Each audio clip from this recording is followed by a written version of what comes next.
This is Master Your Mindset with Coach Mark.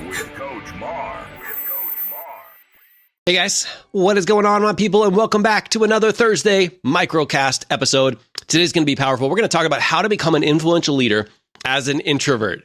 So many people think you have to be an extrovert. They think you have to have charisma. They think you need to just be the person who's screaming from the mountaintops in order to effectively lead.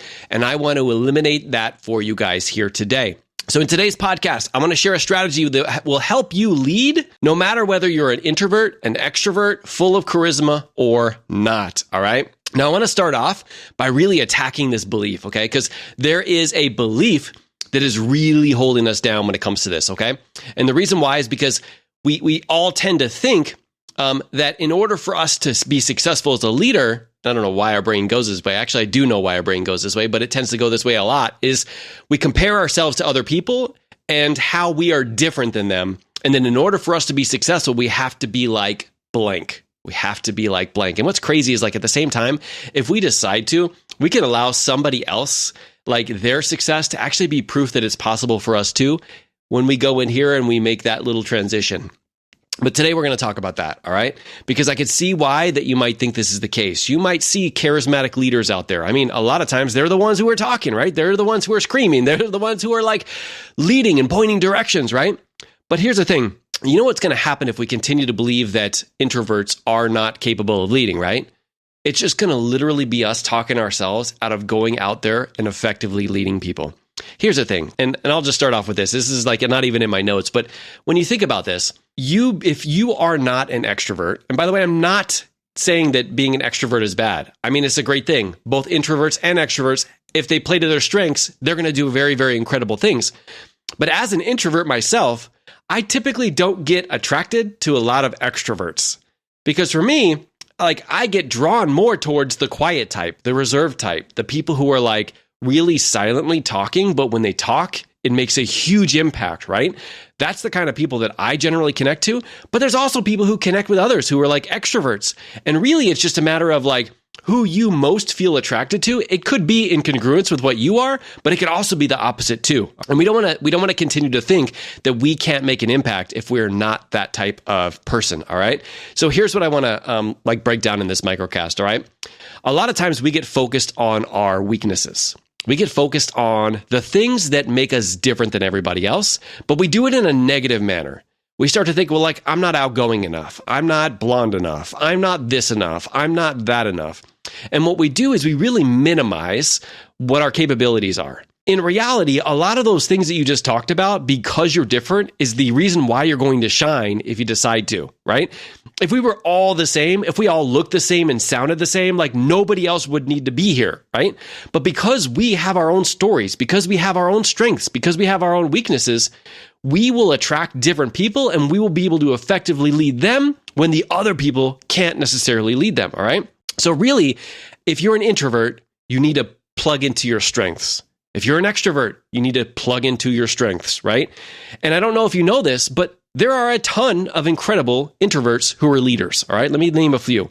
Bill Gates, Warren Buffett, Mark Zuckerberg. I don't know how many of you guys think love him as a leader. Marissa Mayer, Elon Musk. All of them are introverts.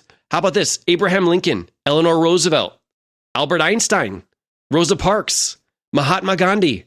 Can you kind of see that people who are introverts can be leaders? As a matter of fact, sometimes they could be even more powerful. Do you know why you probably haven't heard of them?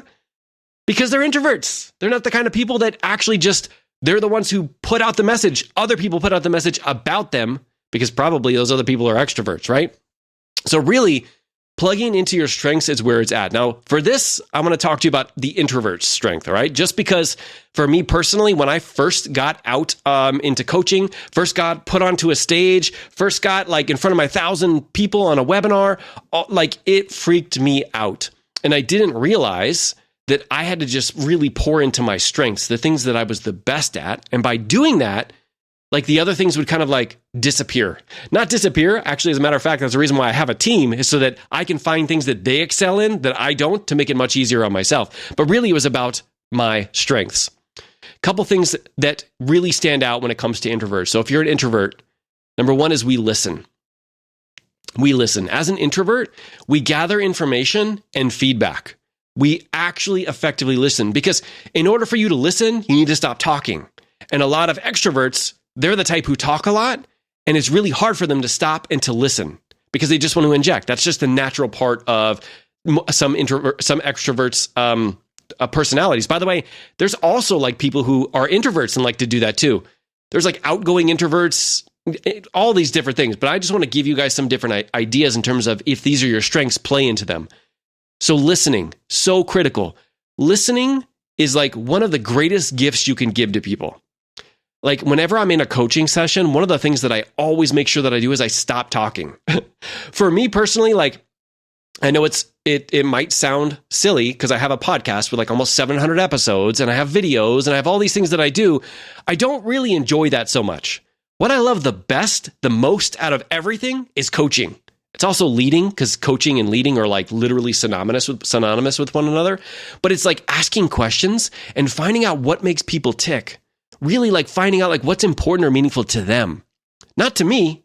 Basically, my message here through my podcast is from listening to all of the conversations that I'm having inside of the Ideal Leader Blueprint, inside of all the masterminds I've been a part of, on social media. Like when people reach out to me via email, my job is to listen. And from that, then I get into like, okay, this is what I'm going to talk about. This is what I'm going to teach. This is what people are really, really struggling with.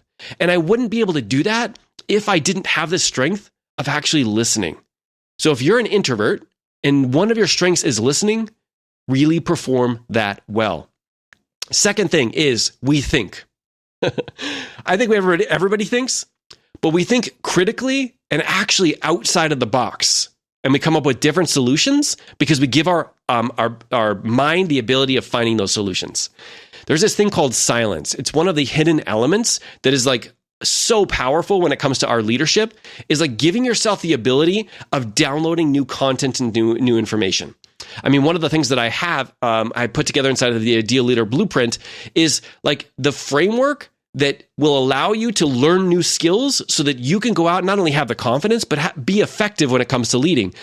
But if you didn't take the time to slow down and go through a couple of the videos and go through some of the assignments that I have in there and listen to some of the podcast episodes that I have in there, like if you don't give yourself the silence to do that and you're just constantly working and constantly just doing whatever has happened in the past, you can't grow from that. You got to give yourself the ability of having that silence. And because you have that silence, it gives us the ability of actually critically thinking. And so sometimes when you're having a conversation with an introvert, especially, and there you ask them a question, and now they're really thinking about it deeply, that's really what is one of our strengths, is being able to think about it in a different way, critically, so that we can come up with different ideas and different solutions from that, all right? Now, some of the other things that we do is a lot of times introverts excel when it comes to written communication. So are you fully utilizing that? Are you, text messages, emails, like any way that you can effectively lead people? Are you using that to your strengths as well? Now, I know I kind of talked about this before, but also being an introvert, sometimes that actually helps you connect with other introverts even better. Because here's the thing, if you're leading and you are proof that it's possible to lead as an introvert, I can't tell you how many people have reached out to me and made that started that conversation with me. Because number one, first off, they didn't realize I was introvert until they actually met me in real life. And then they're like, wow, it is so refreshing to know that you don't want to be in the spotlight. When you're at a big conference, you just want to go back to the room and just chill for a little bit. You want to just spend time at home with your family, because I don't like being in that limelight. I just do it because I know that in order for me to be the most effective leader, this is actually a skill that I've actually been able to develop because I really wasn't good at communication. But because I want to be and make the most impact, this is something that I'm willing to get uncomfortable with. But also, I want to do it because I want to prove that it's possible to the other introverts that are out there, all right? All right, guys. I hope this was helpful. If you're somebody who is an introvert or an extrovert or any kind of vert, play to your strengths. Find out what it is that you're like the best in the world at and utilize that. Stop being focused on the things that maybe don't come natural to you, that you don't enjoy so much, and really like dive into your strengths. It will be a game changer. All right, guys. I appreciate you so much for listening to another episode. If you haven't rated and reviewed the show, I know that a lot of people on different platforms ask for that. And I'm going to ask for it here because I don't allow anybody to put ads on my podcast. I know so many people have reached out to me about that, but I refuse to do that for you guys. But if you guys could do me a huge solid and leave me a rating and review so that more people can find the show, I greatly appreciate you, okay? All right, you guys have an incredible weekend, and I will see you guys next week. All right, bye, everybody.